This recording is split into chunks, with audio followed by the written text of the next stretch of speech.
The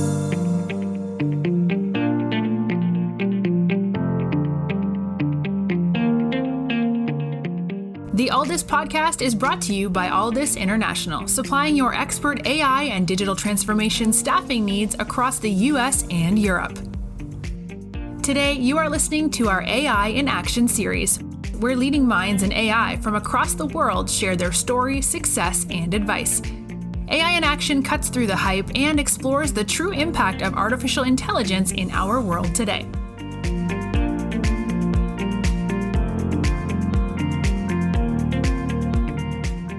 You're listening to AI in Action. I'm your host, JP Valentine. Our guest today is Varun Dwaraka. Varun is the head of Bioinformatics at TruDiagnostic. Varun, welcome to the show.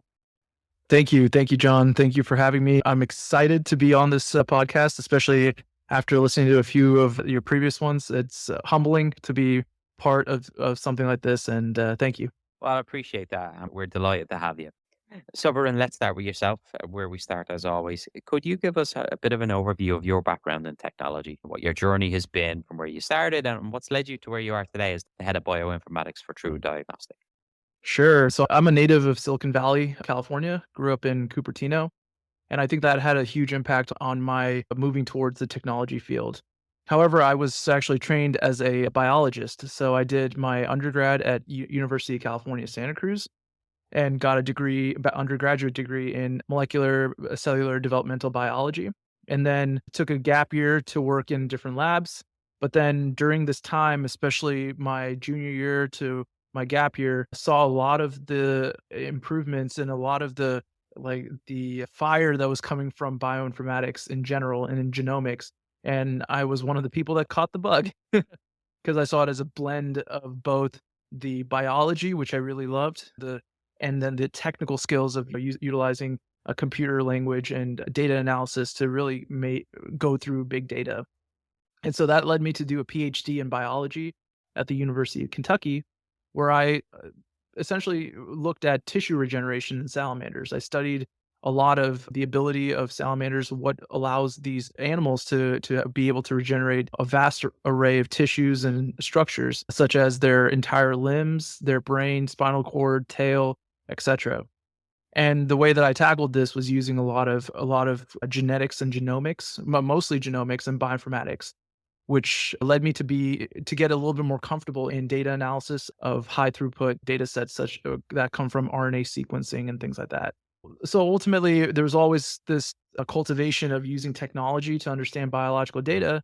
And one of the questions that always drew me to this fundamental biological question, is what makes us age, and what makes individuals who age better, what makes them different, and what allows them to age in a better way than the standard person. And luckily, I didn't have to move far. I was able to join TruDiagnostic here in Lexington, Kentucky, down the street from where I did my PhD. And essentially, that's what led me here, and utilizing a lot of regression modeling, machine learning to really tackle those questions of aging. Great segue from your overall interests and what you studied and worked on into how you landed at TruDiagnostic. So we'll talk about your role and responsibilities in detail in a moment. But let's first tell our audience, who are TruDiagnostics? What's the mission of the organization? Sure. So TruDiagnostic, we are epigenetic specialists where we look at DNA methylation. But really what we're trying to understand is, how can we allow for individuals to better understand how they're aging? And so what we have developed is a blood test where we look at DNA methylation, where the presence of DNA methylation marks has been shown to highly accurately associate with your chronological age, meaning the age based off of the date that you are born. But one of the interesting things is that we've also noticed that these epigenetic age marks correlate with how well you're treating yourself, this idea of biological age. And so TruDiagnostic, our mission is to empower individuals to better understand their biological age, so that when you start to use these kind of tests or use these kind of metrics, you can start to see if a intervention, a dietary change, a lifestyle change is truly making you younger. Because before this, really, if you said you were aging, it's a very subjective feeling. And what we're trying to do is make that objective and empower individuals to really be able to know if they're aging in the right way possible or in the best way possible that is to that individual. Yeah, and what you're describing here is a real combination of the underlying science, but utilizing technology to help you gather insights and make determinations. Which, if you were to describe bioinformatics and your role, that's the combination of both. So, can you talk to us about your role, your responsibilities, and help the audience understand what aspects of AI and data science is at play on a day-to-day basis at True Diagnostics? Absolutely. So the best way that I can describe my role is, since we are a startup company, I am involved in a lot of things. Specifically from a data analytics perspective, my role is to not only build out the pipelines that we have set forth to anytime that we get a blood sample, be able to take the sequence data to an age, but also develop a lot of our own internal algorithms. And this is really where AI and machine learning and regression modeling really come into play. What's unique about our situation is that we actually have an in-house lab. And so they're pumping out data every time that we send out a test, it comes back to us. The patients know that we follow all types of HIPAA compliance, and they know that we are able to use that data for the generation of improving our product. And so in the last, especially in the last few months, it's been exciting because with the generation of such high dimensional data from DNA methylation, this is what now we can start moving from those regression models where essentially we're using regression to identify certain DNA methylation marks that are highly predictive of chronological age. That again, that age that is based on the DNA based off of your date of birth. By regressing to that, you're identifying those features or those CPGs that really explain that variation so that then you can create that model and then reverse engineer. So next time you get a blood sample where you don't know how old that individual is, where that blood sample comes from, we can immediately tell you within about 2.5 years of error, which is still, it is still 2.5 years, but given the current epigenetic landscape, that's pretty good. And so that's where we've been in the last few months, and up until recently, within the last week or so. Regression modeling really works well when you have, let's say, a medium-sized data set. But now that we're hitting about 10 to 15,000 samples, if not more, this is where deep learning has really been helpful to identify those underlying patterns that can be used to predict chronological age. And so now we've been moving into modeling using deep learning to really identify the patterns that really explain that chronological age. So the deep learning aspect is fascinating and obviously very exciting in terms of its capabilities. Could you describe to us what the broader technology team looks like at True Diagnostics and how your group interacts with engineering, data science, how it all comes together? Oh, absolutely. Yeah. And so we have two divisions. So the lab division is able to generate the data using the Epic Illumina array. When we get the data, they're essentially, the way that the machine works is that it reads methylation based off of fluorescent signals. Our job from the data science perspective is we'll take into consideration all the available tools, the bioinformatic tools, to convert those IDAT files, those fluorescent signals, into numerical values, ranging from a value of 0 to 1. And with any type of data science question, I think the most important part, and this is the part that we spend a lot of our time doing, is the data preparation, data cleaning, and making sure that the data that we get are cleaned in a way that that technical variation within the data does not affect the predictive aspect, or we minimize the effect that comes, the variation that comes from like adjusting for batch effects and things like that. And so we spend a whole lot of time there. And this is largely where a lot of our compute resources are being used. And when I say batch effects, essentially when we collect samples, we've been collecting these samples for the last 2 years. And sometimes, depending on the day that it was run, even sometimes the machine, even though we have one machine, or even the individual, the way that they collect the samples, that can affect the data downstream. And so we want to make sure we're comparing apples to apples rather than apples to oranges, or worst case scenario, apples to bananas. We spend a lot of time with that, the batch correction and the normalization. And luckily with bioinformatics, especially with DNA methylation, a lot of these tools that we use are publicly available tools, really in the program language R, we'll do a lot of our processing in that environment. And then the regression modeling, where once we have the cleaned data set, we also collect covariates from our patients. So this includes the date of birth, date that it was collected, so we can calculate that chronological age. But on top of that, we have a full suite of additional health information, such as a diagnoses of disease, information about their generational health, things like that, which then we can use to incorporate into the models itself. So right now, we've been training on chronological age, and we will use the clean data to, again, do a lot of the training onto the chronological age. You are listening to the Aldis podcast.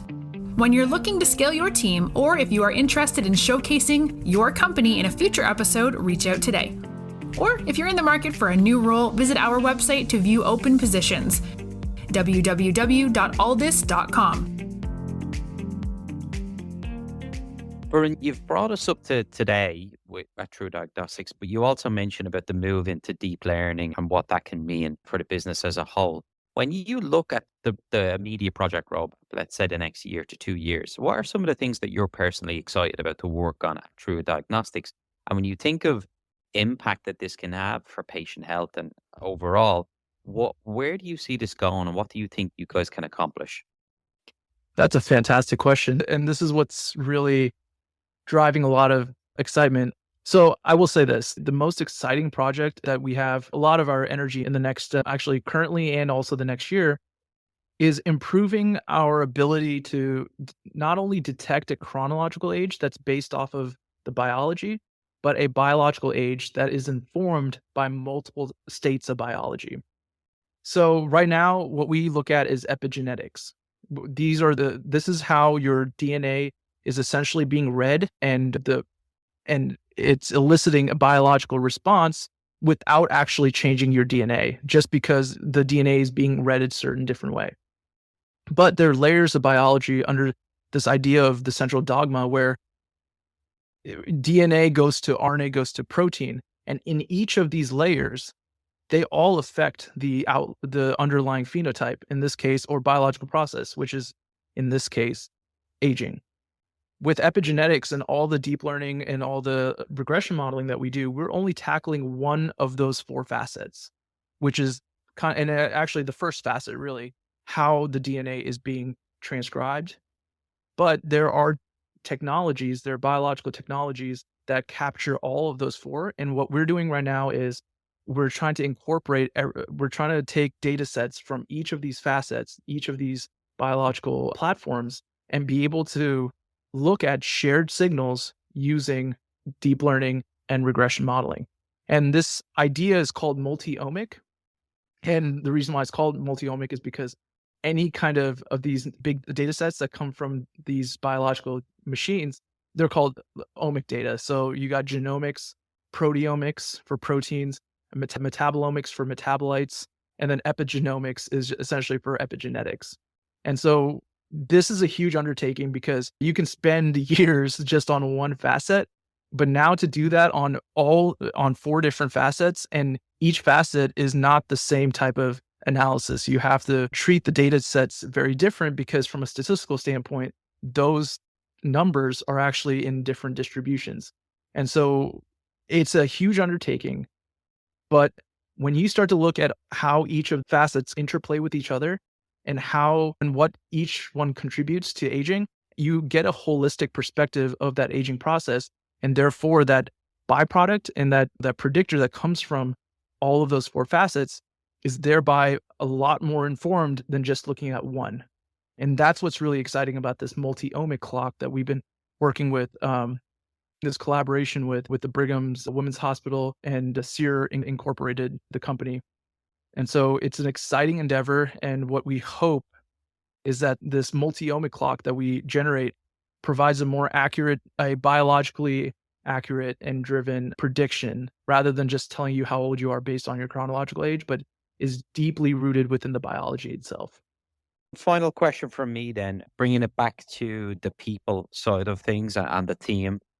When you're speaking to potential candidates about the environment, the work, the mission at TruDiagnostics, what is it that you tell candidates that gets them excited enough to join you guys over some of the other great companies hiring? I think so.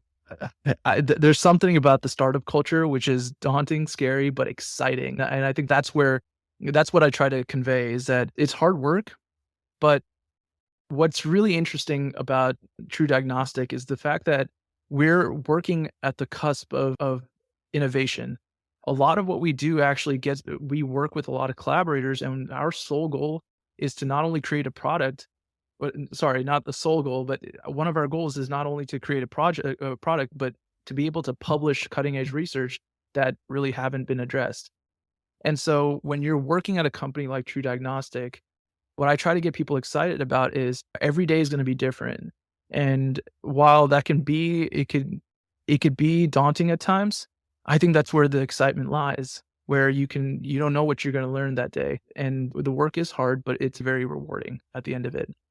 So if you're trying to work at a place like TruDiagnostic, I think come hungry and and try to find a way to stay motivated even during the dark times, because when things work out, oh my God, they work out really well.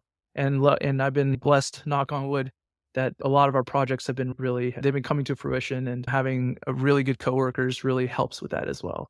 And I think another thing too is don't get so bent out of shape about the like too much about how hyper optimized are the algorithms that we're producing. Sometimes even the seemingly high error models still can tell you a lot of insight into the biology. So, focus more on the question you're addressing rather than how much more improvement can you make. Sometimes it could be hand in hand, but I try to focus more on the question rather than am I using the latest and greatest. Varun, thank you so much. I really appreciate you coming on and talking to us today. It Absolutely. was great to learn about your journey. Amazing to learn about the work that you're doing with TruDiagnostics. So moving into deep learning is obviously super exciting. And the environment that you described is really interesting too. So we wish you, the team, and everyone at TruDiagnostic the best of luck in the months and years to come. And we look forward to having you back on the show soon. Thank you, John. Yeah, I really appreciate the platform. Thank you.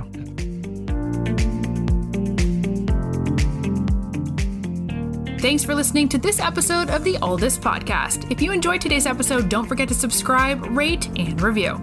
We are available on Apple Podcasts, Spotify, and any Android podcast of choice.